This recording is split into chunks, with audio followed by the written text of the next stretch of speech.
ایک مشہور لڑائی ہے جس میں 70 صحابہ کرام رضی اللہ عنہم کی ایک بڑی جماعت پوری کی پوری شہید ہوئی، جن کو قرہ کہتے ہیں، اس لیے کہ سب حضرات قرآن کریم کے حافظ تھے اور سوائے چند مہاجرین کے اکثر انصار تھے۔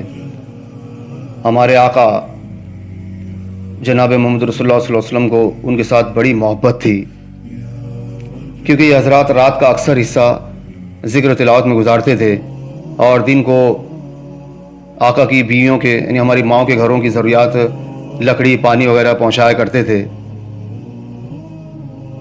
اس مقبول جماعت کو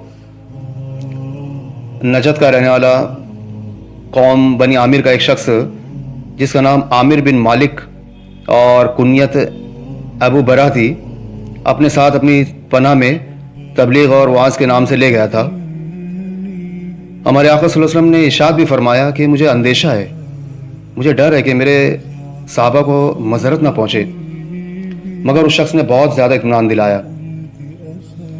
پیارے آقا نے ان 70 صحابہ کو ہمراہ کر دیا، اور ایک والہ نامہ عامر بن طفیل کے نام، جو بنی عامر کا رئیس تھا، تحریر فرمایا، جس میں اسلام کی دعوت تھی۔ یہ حضرات مدینہ سے رخصت ہو کر بئر معونہ پہنچے تو ٹھہر گئے، اور دو ساتھی، ایک حضرت عمر بن امیہ رضی اللہ عنہ، دوسرے حضرت منذر بن عمر، سب کے اونٹوں کو لے کر چرانے کے لیے تشریف لے گئے، اور حضرت حرام رضی اللہ عنہ اپنے ساتھ دو حضرات کو ساتھیوں میں سے لے کر عامر بن طفیل کے پاس آقا کا والہ نامہ دینے کے لیے تشریف لے گئے۔ قریب پہنچ کر حضرت حرام رضی اللہ عنہ نے اپنے دونوں ساتھیوں سے فرمایا کہ تم یہیں ٹھہر جاؤ، میں آگے جاتا ہوں، اگر میرے ساتھ کوئی دھوکہ ہوا، کوئی دغا کی گئی تو تم بھی چلے آنا، ورنہ یہیں سے واپس ہو جانا، کہ 3 کے مارے جانے سے 1 کا مارا جانا بہتر ہے۔ عامر بن طفیل اس عامر بن مالک کا بھتیجا تھا جو ان صحابہ کو اپنے ساتھ لایا تھا۔ اس کو اسلام سے اور مسلمانوں سے خاص دشمنی تھی۔ حضرت حرام رضی اللہ عنہ نے والہ نامہ دیا تو اس نے غصے میں پڑا بھی نہیں، بلکہ حضرت حرام رضی اللہ عنہ کے ایک ایسا نیزہ مارا جو ان کے آر پار نکل گیا،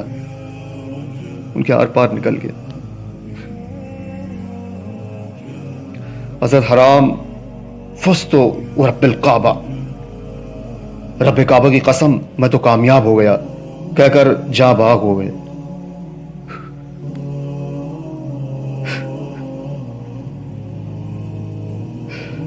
اس کمبخت نے نہ اس کی پرواہ کی کہ قاصد کو مارنا کسی قوم کے نزدیک بھی جائز نہیں، اور نہ اس کا لحاظ کیا کہ میرے چچا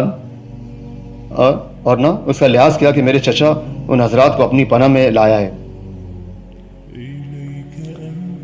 ان کو شہید کرنے کے بعد اس نے اپنی قوم کو جمع کیا اور قوم کو اس پر آمادہ کیا کہ ان مسلمانوں میں سے ایک کو بھی زندہ نہ چھوڑو، لیکن ان لوگوں نے ابو برہ کی پناہ کی وجہ سے تردد کیا، کیونکہ وہ صحابہ کو اپنی پناہ میں لایا تھا نا، اس لیے وہ لوگ تھوڑے سہمے۔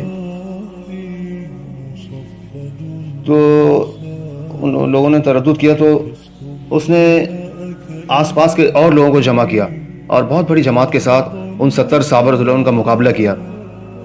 یہ حضرات آخر کہاں تک مقابلہ کرتے، اور چاروں طرف سے مشرکین میں گھرے ہوئے تھے، بجز ایک کعب بن زید رضی اللہ عنہ کے، جن میں کچھ زندگی کی رمق باقی تھی، اور مشرکین ان کو مردہ سمجھ کر چھوڑ گئے تھے، باقی سب شہید ہو گئے۔ حضرت منذر رضی اللہ عنہ اور عمر رضی اللہ عنہ جو اونٹ چرانے گئے ہوئے تھے، انہوں نے آسمان کی طرف دیکھا تو مردار خور جانور اڑ رہے تھے۔ دونوں حضرات یہ کہہ کر لوٹے کہ ضرور کوئی حادثہ پیش آیا، یہاں آ کر دیکھا تو اپنے ساتھیوں کو شہید پایا، اور سواروں کو خون کی بھری ہوئی تلواریں لیے ہوئے ان کے گرد چکر لگاتے دیکھا۔ یہ حالت دیکھ کر دونوں حضرات ٹھٹکے اور باہم مشورہ کیا کہ کیا کرنا چاہیے۔ عمر بن امیہ نے کہا کہ چلو واپس چل کر آقا کو اطلاع دیں، مگر حضرت منذر رضی اللہ عنہ نے جواب دیا کہ خبر تو ہو ہی جائے گی، میرا تو دل نہیں مانتا کہ شہادت کو چھوڑوں،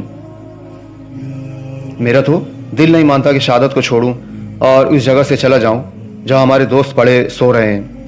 آگے بڑھو اور ساتھیوں سے جا ملو. چنانچہ دونوں آگے بڑھے اور میدان میں کود گئے. حضرت منذر رضی اللہ عنہ شہید ہوئے اور حضرت عمر بن عمیر رضی اللہ عنہ گرفتار ہوئے. مگر چونکہ عامر کی ماں کے ذمے کسی منت کے سلسلے میں ایک غلام کا آزاد کرنا تھا، اس لیے عامر نے ان کو اس منت میں آزاد کر دیا. ان حضرات میں حضرت صدیق اکبر رضی اللہ عنہ کے غلام حضرت عامر بن فہیرہ بھی تھے. ان کے قاتل جبار بن سلمہ کہتے ہیں کہ میں نے جب ان کو برچھا مارا اور وہ شہید ہوئے تو انہوں نے کہا فزت برب الکعبہ. تو انہوں نے کہا فزت واللہ، اللہ کی قسم میں کامیاب ہو گیا. اس کے بعد میں نے دیکھا کہ ان کی لاش آسمان کو اڑی چلی گئی. میں بہت متحیر ہوا اور میں نے بعد میں لوگوں سے پوچھا کہ میں نے خود برچھا مارا، وہ مرے، لیکن پھر بھی وہ کہتے ہیں کہ میں کامیاب ہو گیا. تو وہ کامیابی کیا تھی؟ حالانکہ انہوں نے تو اپنی جان دے دی، میں نے ان کی جان لے لیا تھا. تو لوگوں نے بتایا کہ وہ کامیابی جنت کی تھی. سبحان اللہ. یہ جملہ سن کر اس پر میں مسلمان ہو گیا.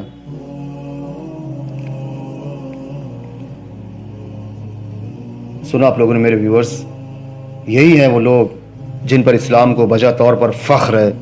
بے شک موت ان کے لیے شراب سے زیادہ محبوب تھی. موت ان کے لیے شراب سے زیادہ محبوب تھی.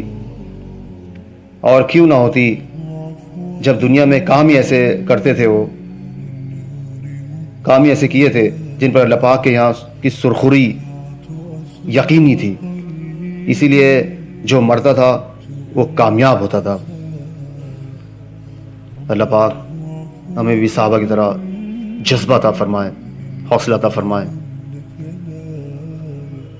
کیونکہ وہ ہمارے اسلاف ہیں اور ہمیں ان کی اتباع کرنی چاہیے تاکہ اللہ پاک ہم سے راضی ہو جائے. اللہ ہم سے راضی ہو جائے. اللہ ہم سے راضی ہو جائے. بس یہی ہمارے دنیا میں آنے کا مقصد ہے. اگر آپ کو میری باتیں اچھی لگی ہوئی تو اسے لائک کیجیے، چینل کو سبسکرائب کیجیے اور زیادہ سے زیادہ اس کو اپنے فرینڈ سرکل میں شیئر کیجیے تاکہ ایک نورانی ماحول بنے. اللہ پاک میرے ویورز کو جزائے خیر عطا فرمائے. واخر دعوانا الحمدللہ رب العالمین.